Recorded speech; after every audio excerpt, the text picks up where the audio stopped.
panik yang tersisa adalah TNI. Karena rupanya tidak ada yang lebih ampuh membangunkan negara selain melihat uniform hijau dan biru datang dengan wajah serius. Kasus Morowali ini hanyalah gejala dari masalah yang lebih dalam. Terlalu banyak wilayah abu-abu yang dibiarkan hidup karena investasi dianggap lebih penting dari pengawasan. Dan begitu abu-abu itu melebar, yang hilang bukan hanya regulasi, tetapi kedaulatan. Pada akhirnya, negara yang kuat bukanlah negara yang cepat berbicara, tetapi negara yang berani hadir di tempat yang selama ini dibiarkannya kosong.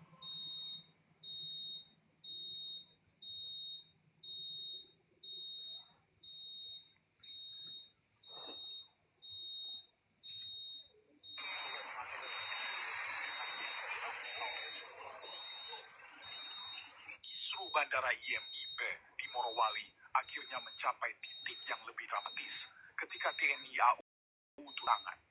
Ya, betul. Bukan bea cukai, bukan imigrasi, bukan Kemenhub, tapi militer. Seolah negara baru sadar bahwa ada pintu belakang raksasa yang berdiri selama bertahun-tahun tanpa penjaga resmi. Bandara sibuk, pesawat hilir mudik, orang keluar masuk, barang datang dan pergi. Lengkap dengan landasan pacu panjang.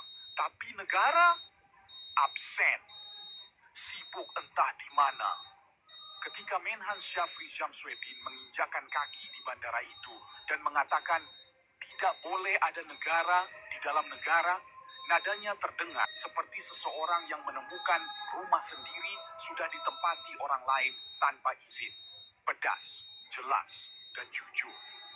Ia seolah berkata, ini bandara atau kerajaan kecil yang lupa lapor ke Republik.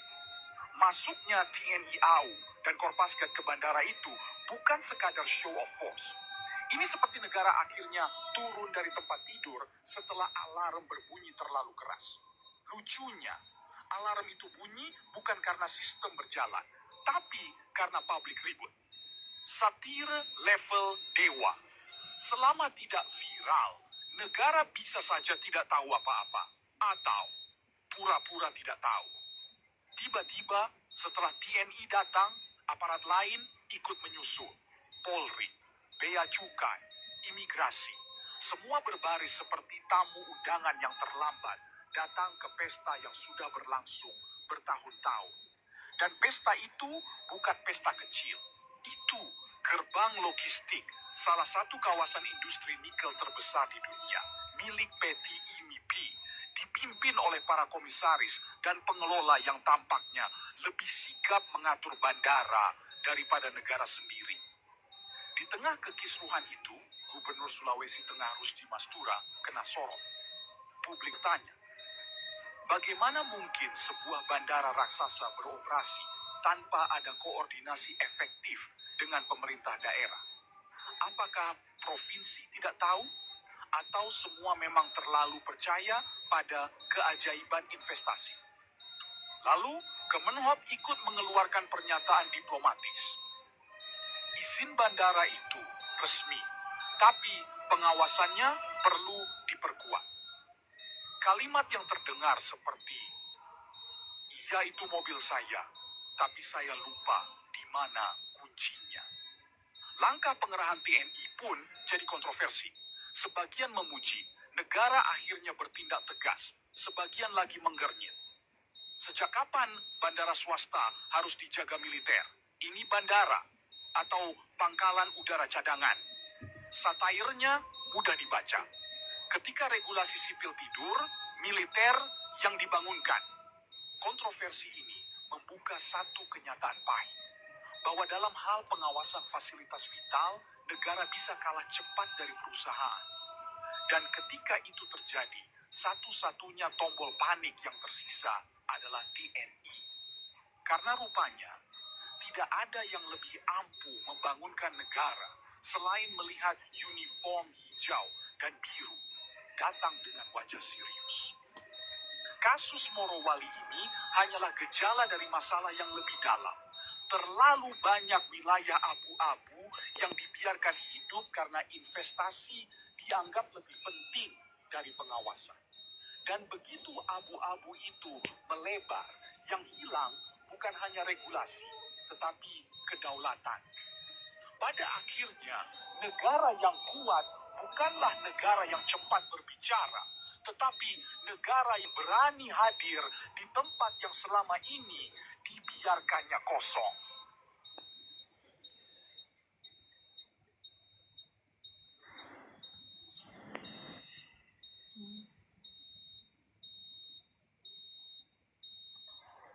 Aku punya 3 juta.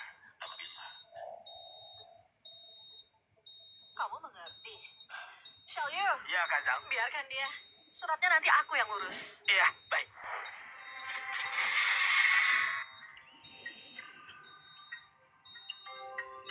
Akhirnya aku bebas. Tidak disangka, aku sang pendiri grup Zhao yang berjuang di dunia bisnis setengah hidup. Aku tersayang bersama menantuku mengurungku di Panti Jompo. Panti Jompo ini seperti penjara. Membatasi kebebasan, menyita ponselku, melarang komunikasi keluar, aku di penjara. Selama 3 tahun penuh. Tolong lihat sisi baiknya. Di panti jompo, ayah bisa menikmati hidup. Kenapa? Keluarga sebesar ini tidak menampung kakek tua sepertiku. Oh, Pak Tua kambuh lagi. Tenang. Besan, ucapanmu itu tidak benar. Suamiku punya penyakit jantung. Kami senang kalau masuk panti jompo. Anak-anak ingin yang terbaik, tapi Anda malah tidak mau. Kami sudah dapat panti jompo terbaik di seluruh kota. Di sana pasti lebih nyaman. Setiap bulan kami kirim 100 juta. Kenapa tetap ingin di rumah? Aduh. Ya, kenapa?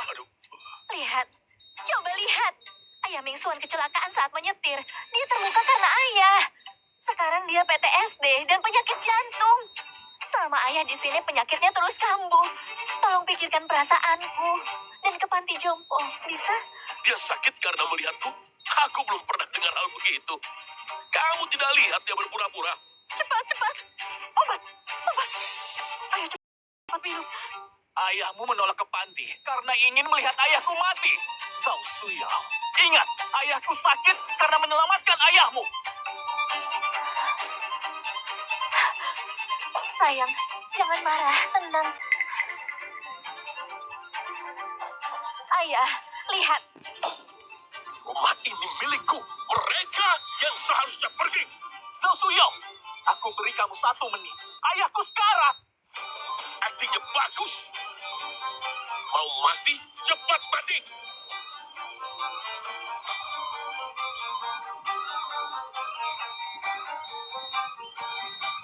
Kenapa dia sangat egois?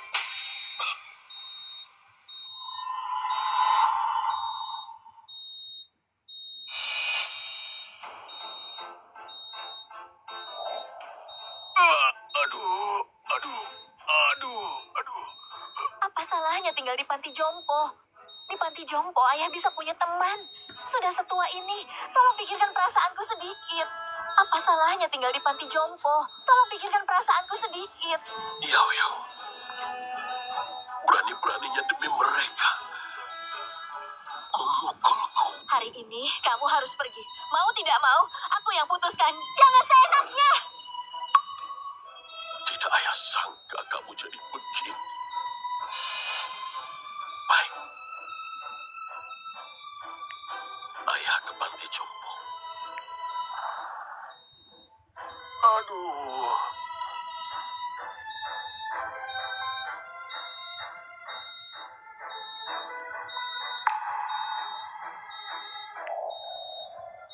Yao. Aku yakin kamu melakukan ini karena sedang emosi. Aku akan menunggu. Setelah kamu tenang nanti, minta maaflah. Ini yang kamu sebut panti jompo terbaik di kota.